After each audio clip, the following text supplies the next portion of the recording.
인류의 역사를 이렇게 좀 살펴보면 보이지 않는 이 전염병과의 싸움이었지요. 그렇죠? 이 전염병을 통해서 인간이 무참하게 무너진 경우가 참 많아요.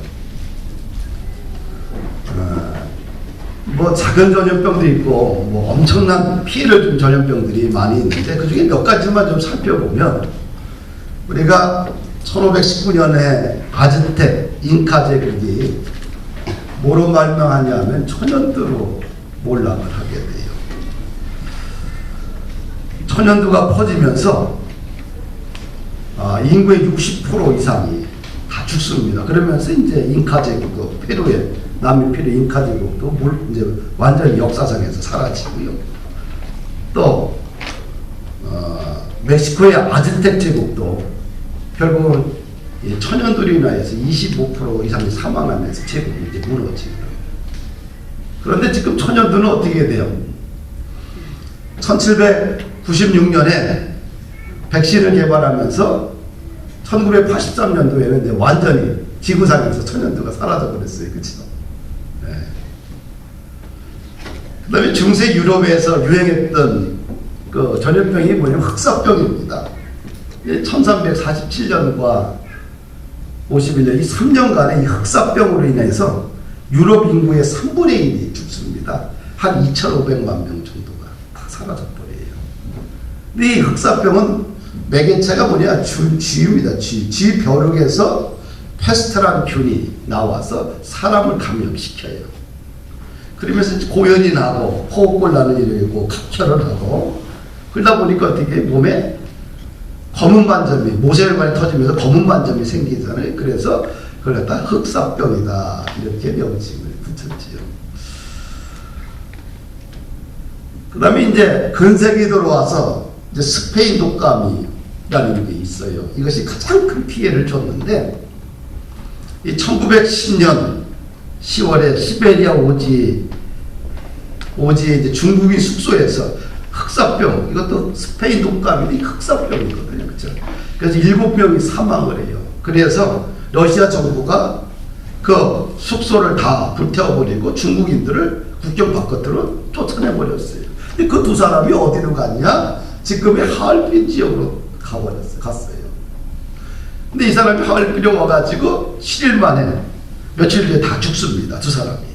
그러면서 하얼빈 전역에 이 바이러스가 퍼지면서 동북삼성이 퍼지면서 그 다음에 봄까지 거의 한 몇 개월 만에 한 4만 명 이상이 죽습니다. 이 패스트 그 당시에 그 매개체는 그 다람쥐과에 속하는 짐승인데 마못이라고 한 30cm, 60cm 정도 성장하는 동물입니다. 근데 이거 가죽이 사람들에게 인기가 있는 거예요. 그러다 보니까 어떻게 돼요? 그 가죽을 팔아서 사람들이 팔고 그 고기도 먹고 하다못해 죽은 고기까지도 먹다 보니까 이 패스트 매개체를 통해서 확 퍼지게 되죠. 그래서 일국의 선교사들이 갔더니 하얼빈에 시체들이 막 죽어가는 거예요. 방법이 없는 거예요. 그래서 땅에 폭탄을 터뜨려 가지고 땅을, 겨울이 얼마나 추워요. 하얼빈이 보통 40도 50도 되니까 땅에 어떻게 이 겨울에 땅을 팔 수가 있어요. 땅을 파서 폭약을 자취해서 땅을 갖다가 파서 2,500구 이상을 매장하고 그러면서 불태우면서 매장하면서 감염자가 줄기 시작을 했어요. 근데 이것이 이 바이러스가 그냥 그때 끝나면 되는데 끝나지 않고 계속해서 슬금슬금 소강 상태에 있었지만 퍼지면서 1918년과 1920년에 이것이 확 퍼지면서 몇 개월 사이에 한 2천만 명이 전 세계에서 죽습니다. 우리나라도 그때 조선 인구가 1670만인데 그 중에서 한 670만이 감염되고 14만 명이 죽었어요. 그러니까 우리가 1919년 뭐가 일어났어요? 3.1 독립만세 그때.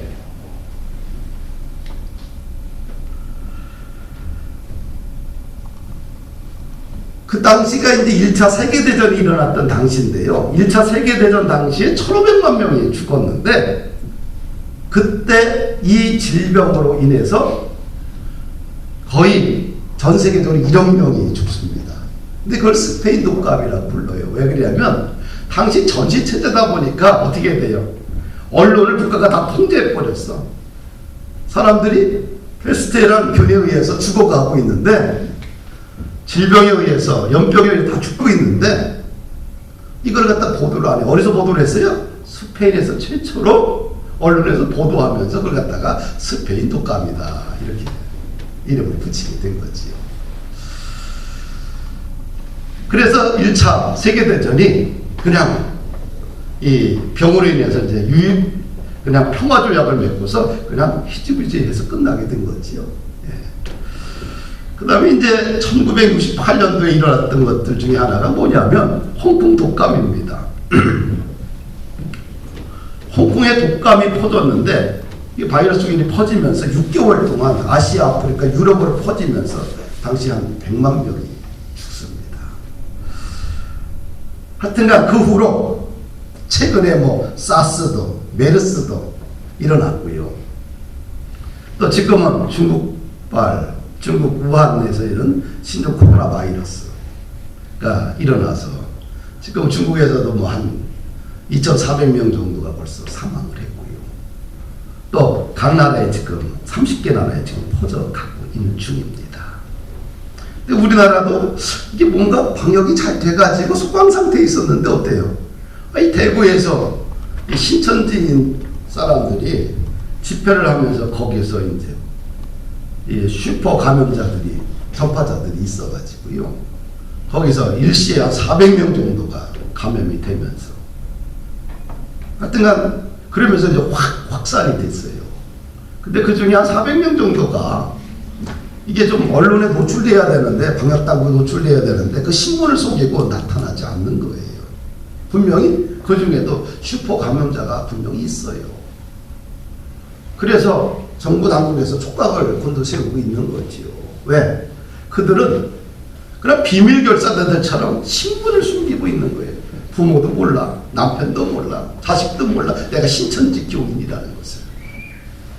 또 그들 중에 또 일부는 또 교회에 어떤 사람은 집사가 있을 수도 있고, 권사님이 있을 수도 있고, 청년이 있을 수도 있어요. 그러니까 자신의 신분을 철저하게 숨기고 있다 보니까 어떻게 돼요? 관계당국에 나가서 조사를 받지 않고 어떻게 돼요? 그냥 숨어버리는 거지. 그러다 보니까 이것이 어떻게 확산될지 몰라서 정부도 굉장히 속긴장하고 있는 상황입니다. 그런데 뭐 두려워할 건 없어요. 우리가 예방만 잘 하면 돼요. 그렇죠? 네. 예방만 잘 하면 돼요. 우리가 1900년대 우리나라에 균 바이러스로 인해서 나라가 초토화됐잖아요. 1760만 명밖에 안 됐어요. 우리나라가. 그 중에서 거의 760만 명 정도가 감염됐고요. 14만 명이 죽었는데 우리나라가 그때 뭐 의학에 눈을 떴어요. 아무것도 모르죠. 그럴 때 이제 선교사가 보고 어떻게 했냐면 일단은 손을 깨끗이 씻어라. 물을 끓여 먹어라. 그 다음에 그거 가지고 그 당시 이 균으로부터 그다음 더 이상 확산되지 않고 그렇게 끝나게 됐어요. 지금 그때보다 우리 환경이 굉장히 좋아졌지, 그렇죠? 그러니까 두려워하지 말고 기본적으로 어떻게 손을 깨끗이 씻고 기침을 할 때는 요즘 어떻게 해야 돼요? 이렇게 해야 돼요, 그렇죠? 악수보다는 악수하지 말고 그러니까 기본적인 것만 잘 지켜도 우리가 바이러스로부터 우리는 우리의 생명을 지킬 수 있다. 할렐루야. 그러면 뭐 우리가 이 전염병 말고도 인생의 고난도 많고 질병도 있고 수많은 아픔들이 있는데 어려운 일을 당하는데 그럴 때 우리 그리스도인들은 어떤 자세를 취해야 되느냐? 첫째로 고난당하는 형제들을 위해서 함께 울라는 거예요. 이것이 성경의 관점이에요. 즐거워하는 자들과 함께 즐거워하고 우는 자들과 함께 울라. 이것이 그리스도인의 삶의 방식이에요. 함께 아파해 주는 거지요. 함께 울어주는 거지요. 야, 쟤는 고난당하고 있어. 어려움을 당하고 있어. 저주를 받아서 그래. 저 죄져서 그래. 이렇게 손가락질하는 것은 뭐예요? 천박한 그리스도인이에요. 무례한 그리스도인이지요. 무조건 어떻게 돼요? 어떤 어려움 속에 있든지 간에 아픔 가운데 있으면 어때요? 가서 끌어안고 함께 기도해주고 아파해주고 눈물 흘려주고 그들이 어려움에 함께 동참해주고 이것이 뭐예요? 기독교예요. 이것이 십자가의 종교입니다. 할렐루야. 그래서 이런 고난당하는 형제자매들이 너무 많지요. 많아요. 강도 만난 사람들이 이웃들이 얼마나 많은지 모릅니다. 꼭 질병에만 강도 만나는 것도 아니지요. 삶에 어찌할 수 없는 엄청난 흑암과 아픔 속에 갇혀있는 사람들 참 많아요. 그들과 함께 울어주는 것, 그들과 함께 옆에 있어주는 것, 그들과 함께 같이 기도해주는 것, 이것이 기독교예요. 이것이 십자가의 종교입니다. 할렐루야. 우한에 이제 한 젊은 안과 의사 리원양 박사지요. 34살 최초로 코로나 바이러스를 이제 알린 사람이 외부 세계에. 이거는 호흡기 중증, 중증 호흡기 그 증후군인 사스와 좀 다르다. 뭔가 변종 바이러스다. 그걸 갖다가 처음으로 그가 알고서 자신의 의과대학 단톡방에 올리게 돼요. 조심해라. 새로운 변종 바이러스가 출현됐다. 그런데 이 리원양을 이제 중국 공산당이 체포하게 됩니다. 너가 유언부여를 선포하고 사회 질서를 어려지럽히고 있다. 그래서 체포를 하게 되죠. 그런데 바이러스가 급격하게 퍼지면서 중국 당국이 인정하게 돼요. 이 초창기 의료인들이 참 많은 사람들이 희생되고 있는데 참 안타깝죠. 왜? 당신은 보호장구가 없는 거야. 그러니까 마스크도 안 쓰고 환자를 진료하다 보니까 어떻게 돼?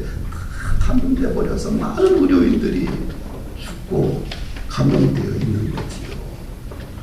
최초의 이 신종 바이러스를 발견하고서 이 외부세계에 알렸던 이 젊은 의사가 2월 1일 날 확정 판정받고 2월 6일 날 6일을 살고 이제 사망하게 됩니다.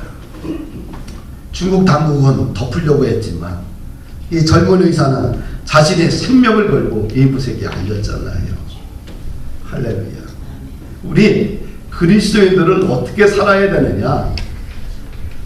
사실을 이야기할 수 있는 용기가 있어야 돼요. 할렐루야. 로마에 기독교가 들어갔을 때 기독교가 굉장히 탄압을 받았어요. 왜 그러냐면 기독교를 반대하는 세력이 있거든요. 그 반대하는 세력이 기독교를 뭐냐면 얘네들은 식인종이다. 얘네들은 사람의 피를 먹는 사람이다. 왜? 그들이 성찬식을 해요. 왜? 예수님의 육신을 빵으로 포도주를 예수님의 피로 했기 때문에 이들은 식인종이다. 그러면서 기독교인들을 탄압을 해요. 그러니까 어디로 들어가요? 숨을 데가 없으니까 지하에, 로마 시내 지하에 땅굴을 파서 지하에서 사는 거예요. 그걸 카타콤이라고 그래요. 그런데 그때 어떤 현상이 일어나느냐 하면은 로마 시내에 그 다음에 전염병으로 해서 사람이 죽어가는 거예요. 도시에서 시체가 썩어서 냄새가 진동합니다. 만지면 감염돼서 죽으니까 누가 손을 댈 수가 있어요. 그때 어느 날 봤더니 시커먼 옷을 입은 사람들이 밤에 나타나서 그 시체를 다 치우고 사라지는 거예요.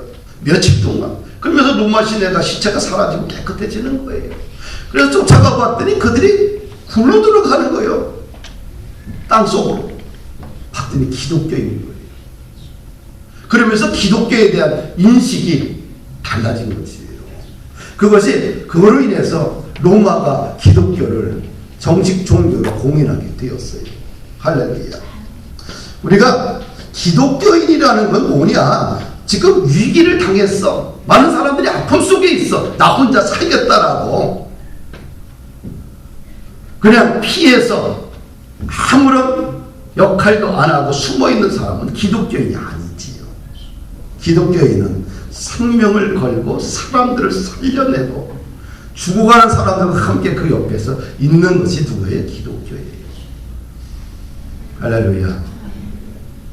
그런데 역사의 자료를 보게 되면 재미난 것이 뭐냐면 한 명도 시체를 만지고 했던 사람이 한 명도 어떻게 돼요? 죽은 사람이 없다는 거예요. 왜? 성령님께서 지켜주시니까. 성령님이 지켜주시면 뭐예요?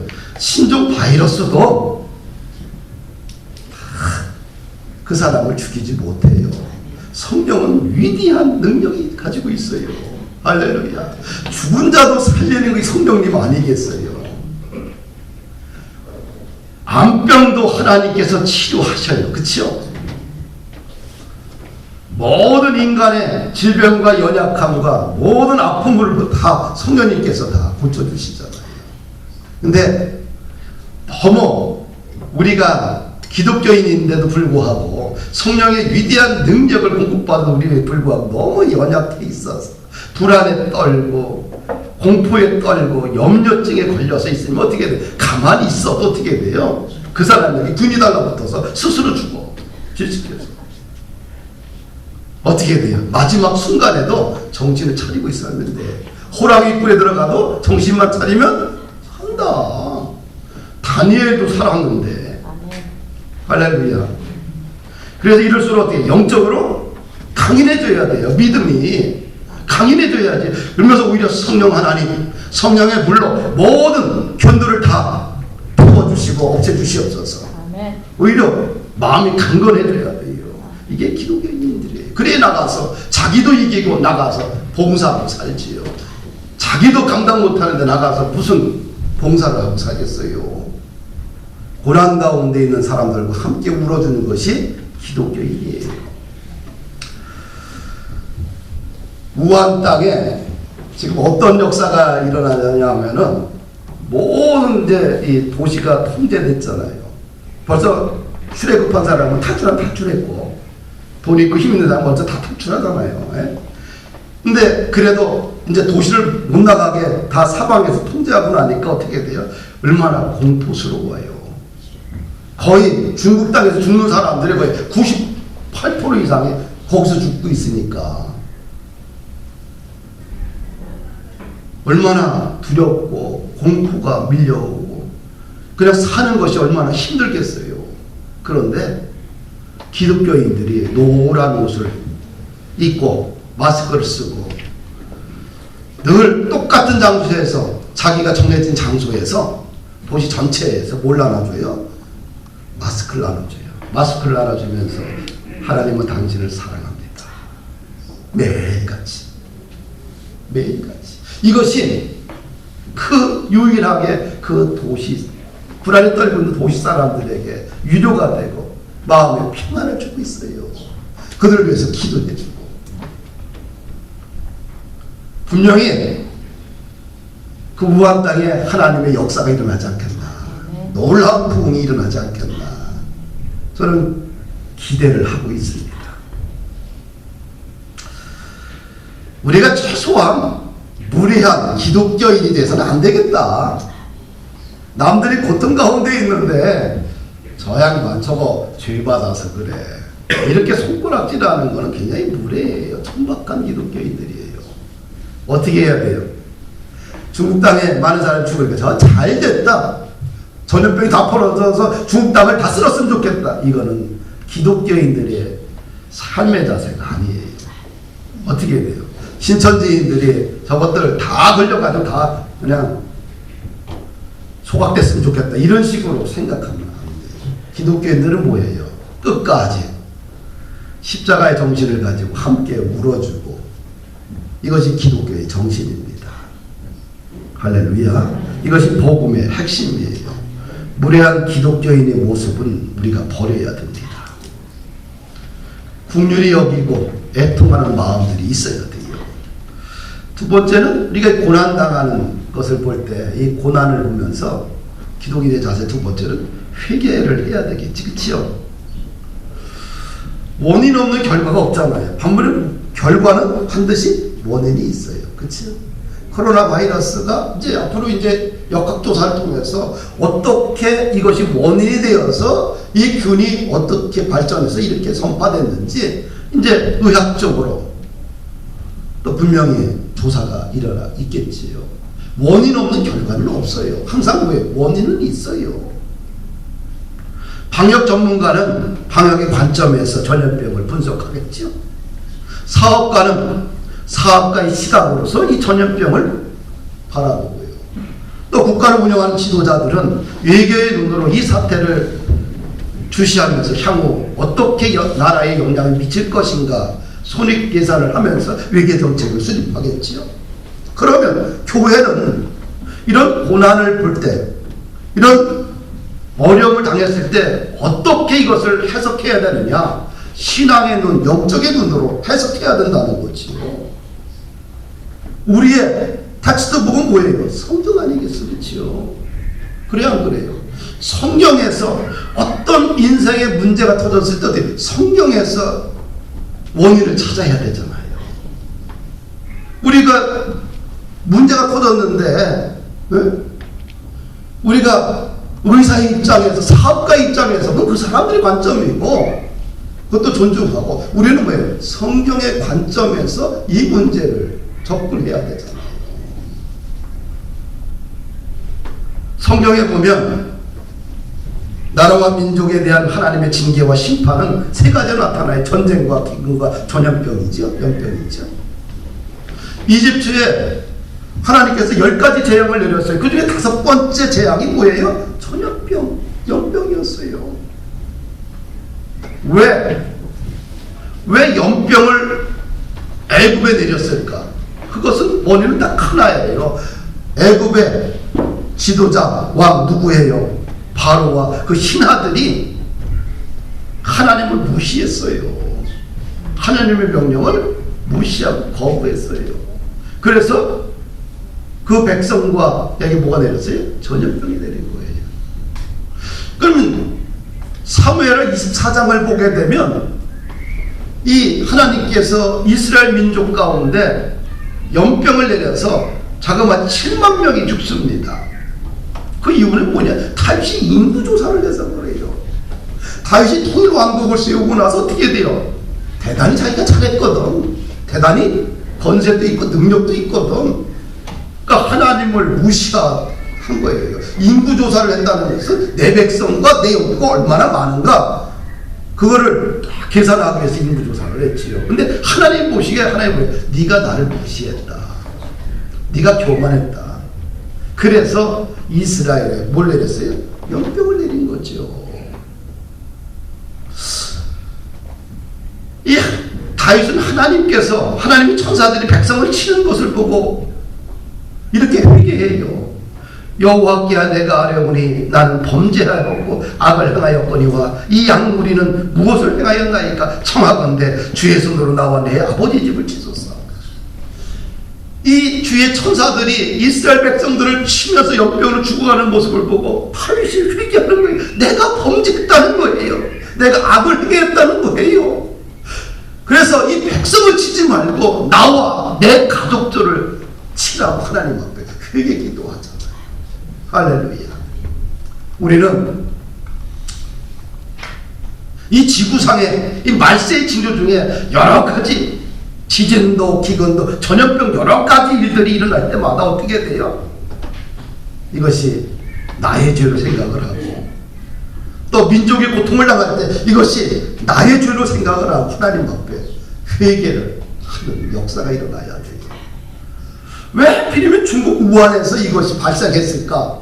많은 사람들이 생각을 해요. 종교 입장에서 우리는 이렇게 보지요. 왜 2018년부터 중국에서는 어떻게 시진핑에 의해서 어떻게 돼요? 기독교를 무한정 탄압했지요. 무자비하게 탄압하고 횡포가 벌어졌지요. 역사상 그런 경우가 없었어요.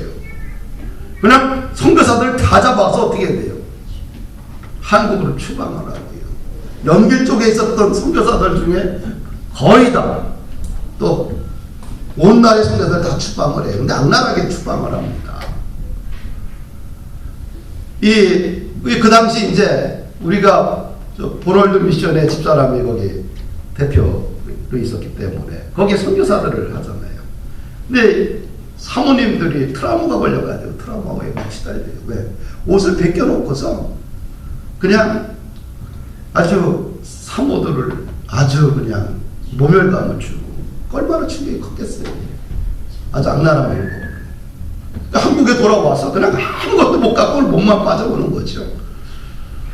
그러면서 한국에 와서 이 수치와 당혹감들, 조롱받았던 것들, 멸시받은 것들에 대한 이것들이 상처들이 커서 참 힘들어하는 모습들을 봤습니다. 그런데 2018년부터 선교사들을 추방했는데 2019년에 우한이 종교정책 시범도시가 지정이 돼요. 우한이. 그래서 지역교회를 강제 폐쇄하고 십자가를 철거하고 교회당을 폭발하고 성경을 불태우고 교회당마다 CCTV를 다 달아서 감시하고 교회당 안에 국가 깃발과 그 다음에 시주의 초상화를 이 교회당 내부에 딱 걸게 하고요. 또 예배 순서에 이제 광고 시간에 국가 정책을 홍보하는 시간을 두게 하고요. 또 교역자들을 수갑하는 정말 그런 끔찍한 일들이 벌어졌지요. 그래서 우리가 우한에 왜 그런 바이러스가 일어났을까 했을 때 우리가 교회 지도자들은 하나님을 무시하고 하나님의 교회를 핍박하고 그래서 하나님께서 특별히 그 땅에 하나님이 그런 질병을 주지 않았나, 하나님의 징계가 아닌가. 그러면서 우리 또 뭘 생각해야 되느냐, 그러면 나는 깨끗한가? 응? 나는 영적으로 도덕적으로 정말 순결하고 깨끗한가? 여기 자부할 사람들이 몇 명이나 있겠어요? 그렇죠? 없어요. 이 우한의 땅에 일어났던 이것을 전염병을 보면서 이 공산당이 거기를 교회를 갖다가 핍박을 하고 교회를 갖다 폭파하고 그래서 하나님 질병을 내렸다. 이건 끝나면 안 되겠지, 그렇죠? 그럼 나는 깨끗하냐? 영적으로 도덕적으로 정말 순결하냐? 하나님 보시기에 괜찮은가? 그 생각을 해야 돼요. 오늘날 교회 성도들은 거의 물질에 그냥 지배를 받아 있어요. 물질이 이제는 신입니다. 부동산 토기로 돈을 벌게 되면 있죠. 축복받았다고 생각을 해요. 그게 축복입니까? 이쪽을 막으면 저쪽에 가서 땅을 사요. 집을 사고. 그래서 수익을 조금 더 올려요. 이것이 진정한 여러분들 하나님의 이야기하는 복일까요? 나라의 경제 질서를 망가뜨리고 다른 사람들의 것을 빼앗아서 축적되는 것이 이것이 기독교적인 복일까요? 전혀 아니에요.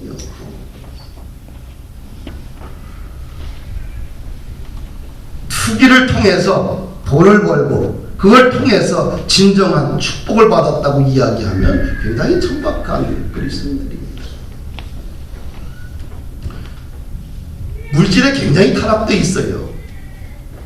그것뿐만 아니라 도덕적으로 정신적으로도 굉장히 타락되어 있습니다. 성경이 우리 인생의 가치와 진리인 것을 거부합니다. 그냥 자기 생각대로 살아요. 그럼 왜 나에게는 왜 이런 우한발 뭔가 전염병을 통해 나를 갖다가 죽이지 않고 살려놨느냐? 하나님이 참고 있는 거예요. 사실은 우리가 회개할 때까지 기다려주고 있는 거예요. 그렇죠? 그래서 우리가 이런 여러 가지 주변에 일어나는 아픔이나 고난을 보면서 어떻게 돼요? 나도 회개해야 되겠다. 나도 회개해야 되겠다. 이런 마음을 가져야 되지 않겠느냐. 삶의 질서가 무너져 있고 잘못된 거 있다면 어떻게 돼? 이번 기회에 나도 질서를 가지고 살아야 되겠다. 영적인 질서를 가지고 살아야 되겠다. 세 번째로 기도해야 됩니다. 고난 당할 때 고난을 이기는 길은 기도밖에 없어요. 기도하면 하나님이 용서하시잖아요. 우리의 죄보다 뭐가 커요? 하나님의 사랑이, 하나님의 은혜가 더 커요. 기도하면 하나님이 우리의 모든 죄악들을 깨끗이 씻어주십니다. 할렐루야. 솔로몬이 성전을 건축하고서 이렇게 기도를 해요.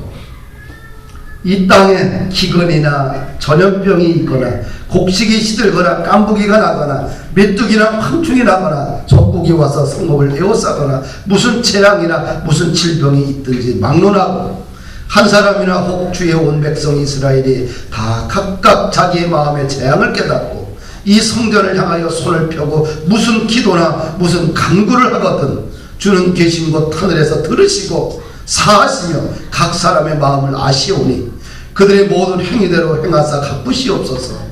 주만 홀로 하나님의 마음을 다 아심이니이다. 뭐예요? 하나님을 향해서 그 고난의 삶의 장소에서 하나님을 향해서 기도할 때, 간구할 때 하나님 들으시고 사하여 달라. 할렐루야. 그리스도의 최고의 무기는 기도입니다. 지금도 많은 사람들이 두려움과 공포 속에 살고 있습니다. 그래서 공포 때문에, 두려움 때문에 외출을 못하고 또 교회도 나오지 못하고 집에 있는 분들이 참 많습니다. 우리가 기본적인 수칙을 잘 지키는 것은 중요합니다. 그런데 미리 겁먹고 두려움에 떨고 있으면 이것은 기독인의 자세가 아니에요. 기독교인들은 자기 자신을 영적으로 가다듬어야 돼요. 기독교인들은 시체를 치우는 사람들 아닙니까? 죽어가는 전염병에 완전히 노출된 죽어있는 시체를 치우는 사람이 기독교인인데 자기 한 몸도 영적으로 감당하지 못해서 벌벌 떨고 두려움 속에 갇혀있고 아무것도 안 하고 시간만 허송 세월 보내면 이것은 기독교인의 삶의 자세가 아니라는 거지요. 우리가 기본 수칙 안전에 대해서 최선을 다해야 됩니다. 그런데 그것 기본이고 그 외에 뭐가 있어요? 기도로, 말씀으로 우리의 심령을 강건하게 가다듬어야 됩니다. 분명히 우리의 우 안에서 어떤 역사가 일어나는지 한번 좀 보십시오. 분명히 그 땅에 하나님의 놀라운 부흥이 일어날 것입니다. 죄 많은 곳에 은혜도 많고요. 우 안에 사람들이, 많은 사람들이 고통과 두려움 속에 있을 때 기독인들이 매일 똑같은 장소에서 각 도시에 퍼져서 그들에게 마스크를 나눠주면서 하나님은 당신을 사랑합니다. 그러면서 그들의 눈물을 닦아주고 함께 울고 있어요. 두려움의 포로가 된 사람들의 친구가 되어주고 있습니다. 분명히 그 땅에 놀라운 부흥이 일어납니다. 우리가 교회를 이렇게 운영하다 보면 또 인생을 뒤돌아보다 보면 평범할 때는 어떤 은혜도 역사도 잘 일어나질 않아요. 그런데 이 고난을 닥쳤을 때에 기도하고 말씀으로 하나님을 바라고 영적으로 우리가 다듬어지게 되면 반드시 뭐가 일어나요? 성령의 역사가 일어난다는 거예요. 할렐루야. 그래서 우리 인생에 고난이 찾아왔을 때 왜 하나님 나에게 이런 고난을 주십니까? 나는 버리신 겁니까? 이렇게 대응하면서는 안 되고 하나님이 나를 영적으로 세우기를 원하시구나. 이 고난을 통해서 하나님이 주고자 하는 내 인생에 선물이 있구나. 이렇게 기독교인들은 반응을 해야 돼요. 할렐루야. 말씀을 마칩니다. 신앙생활하면서 우리의 영적인 감각을 잃어버리면 안 돼요. 세상 모든 일을 바라보면서 우리가 영적으로 우리가 접근을 하고 또 그걸 통해서 우리가 믿음으로 다소 우리가 추스리고 또 우리가 영적으로 성장하는 시간이 되어야 됩니다. 성령님께서는 우리의 모든 바이러스로부터 우리를 지켜주십니다. 성령의 능력은 탁월합니다. 걱정하지 마시고 이 사순절 기간을 또 기도하며 말씀으로 더욱 견고하게 서가는 축복의 그런 성도들이 되기를 주의 이름으로 부탁을 드립니다.